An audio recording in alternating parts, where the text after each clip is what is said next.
बच्चों, कल ख्याति के मूल्यांकन से संबंधित एक क्वेश्चन दिया था जिसमें औसत लाभ के आधार पर ख्याति के मूल्यांकन का तरीका था।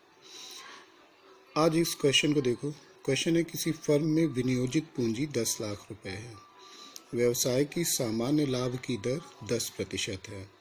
पिछले 4 वर्षों का लाभ और हानि निम्न प्रकार थी: 1,50,000 रुपये, 1,40,000 रुपये, 1,20,000 रुपये और 40,000 रुपये हानि।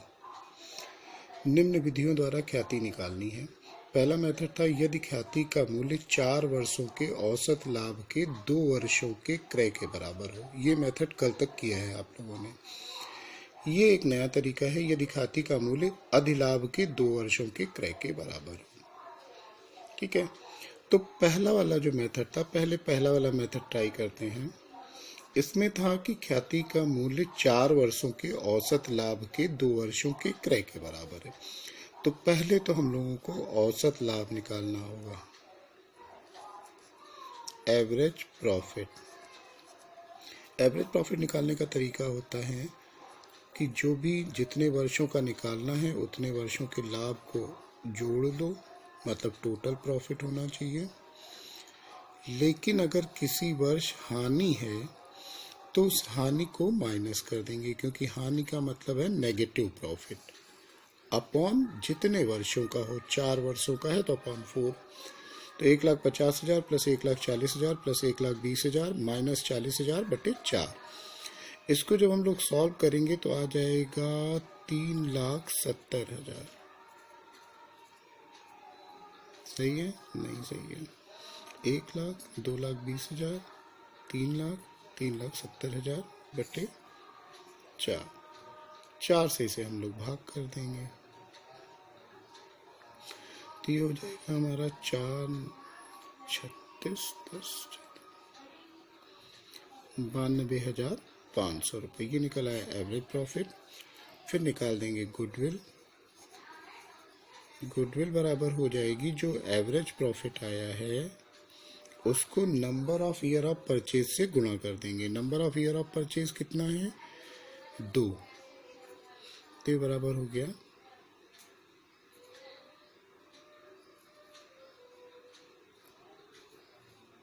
1,85,000 रुपये। ये निकल आई ख्याति। ठीक है, अब सेकेंड तरीके की बात करते हैं।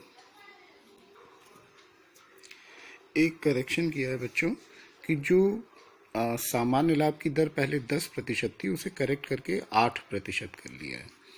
अब दूसरे वाले पार्ट में देखो। दूसरे वाले पार्ट में क्या करते हैं हम लोग? दूसरे वाले को निकालने के लिए सबसे पहले हम लोग निकालते हैं नॉर्मल प्रॉफिट।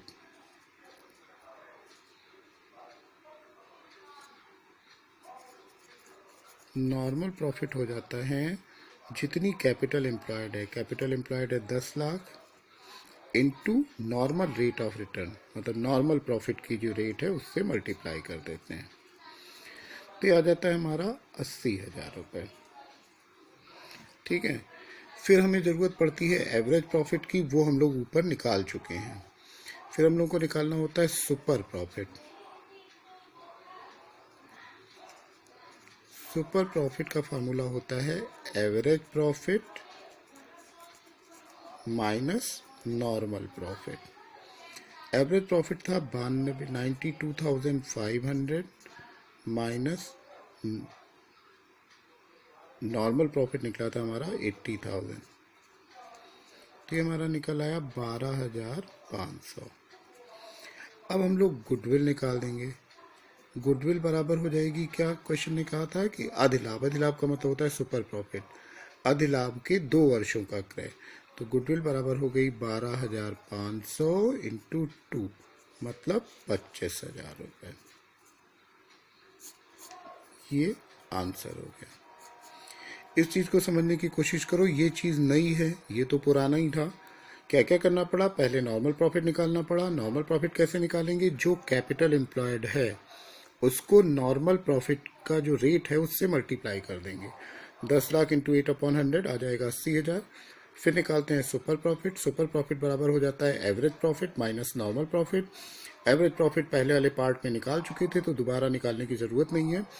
92,500 माइनस 80,000 बराबर 12,500 आ गया। फिर 12,500 को जितने वर्षों का क्रय करना था उससे मल्टीप्लाई कर दिया, तो ये गुडविल निकल आई।